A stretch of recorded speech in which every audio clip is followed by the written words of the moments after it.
everybody, it's Christina here and welcome back to my channel. Today is kind of a gloomy day and I love these days. I really do love these days. Let me see.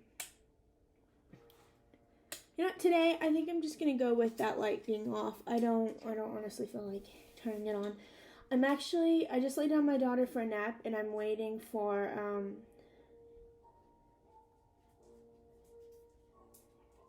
what?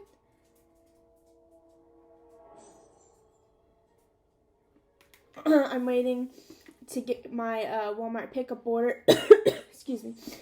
But it is time to film my book number 4, which I kind of cheated and I changed it. It was Charlotte Perkins Gilman's short stories, and there was about 5 or 6 short stories in there. I read them all. I haven't finished my complete thought, but I do have to post this video soon, so I figured I would talk about 2 of the stories in there. But also, as a cute little, I've decided to start, I've turned this, as a side note, I've turned this into, my goals book, the goals that I've achieved, and then this is my little review on The Yellow Wallpaper by Charlotte Perkins Gilman. My thought was it's a 7 out of 10. It's a really good short story. I mean, it's easy read.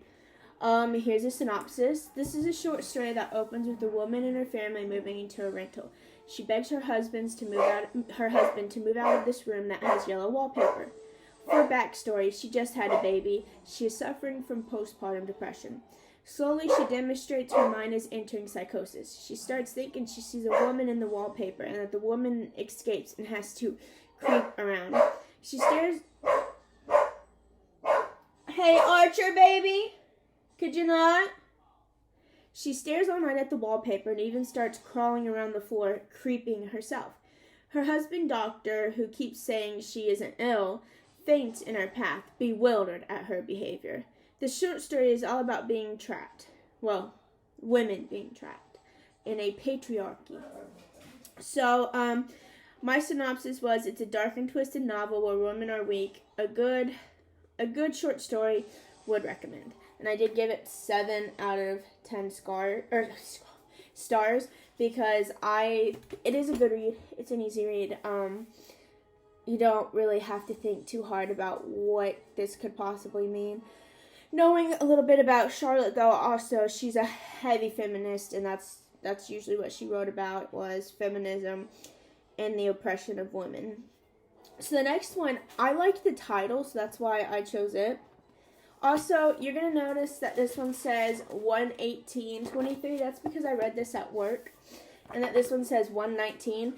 I read it in the same shift, but my shift starts at 10 o'clock at night, and I have a process where the other shift leaves at 11:30, so that's when I can finally get to my spot, get settled, and start reading. So that's what happened. So, I read If I Were a Man by Charlotte Perkins Gilman, and I gave this one a 6 out of 10. I will definitely read you the synopsis, and then you'll get why I drove a woman to a man. I did give it a 6 out of 10, though. The story opens with Molly Mathewson being upset because she forgot to give her husband a past due bill. The postman gave it to him instead. Molly imagines what it would be like to be a man. She hates being a housewife and not being able to do or say as she pleases. On the train, she enters a conversation about women. She says women are pressed to wear outlandish clothes that men create. She tells the men that they keep women from getting jobs so they don't hurt their prides. She tells the men that they are just as much to blame by keeping the evils of the world going. It is not all Eve's fault. Molly had to be in her husband's body to feel that she could speak the truth. Okay, so Adam and Eve, I drove Adam equals Eve, but in the man's eye, that's not true.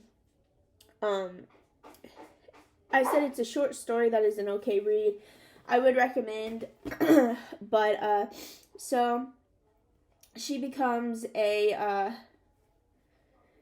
she gets this bill that is way past due, and it's for a lot of her clothes. They're outlandish, he complains because they're so expensive, And, well, she imagines herself in her husband's shoes and what they talk about and what they, excuse me, I have dog fur all over me, and what they say.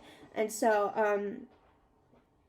she just kind of wished that she could say it. So, obviously, the story, again, feministic. I have nothing wrong with feminism. I just don't think that this story to me kind of made sense. That's just on me though. Sorry, I have like stuff in my my sinuses and I'm trying to clear. Okay, so when she enters into the man's body, she said she felt more at home. You know, she was able to like be taller, and her clothes fit different but better. She felt more empowered than when she was a woman, which I guess if you think about that time, Charlotte Perkins was right around like the women getting a right to vote and that kind of stuff. So I can appreciate it. I may not fully like it, but I can appreciate those stories. And it seemed to got dark real quick. So yeah, if you want me to post about the other stories, let me know. I will probably choose a different book. I don't know which book yet.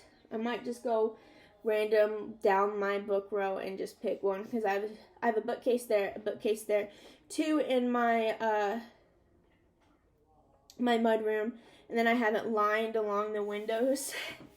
And then I have a couple crates at my mother-in-law's, so I have plenty of choices. Alright, so that concludes book number 4. It's hard to believe that this is already the 4th week of January. My God. I will see you guys next time. You guys have a wonderful day. Bye.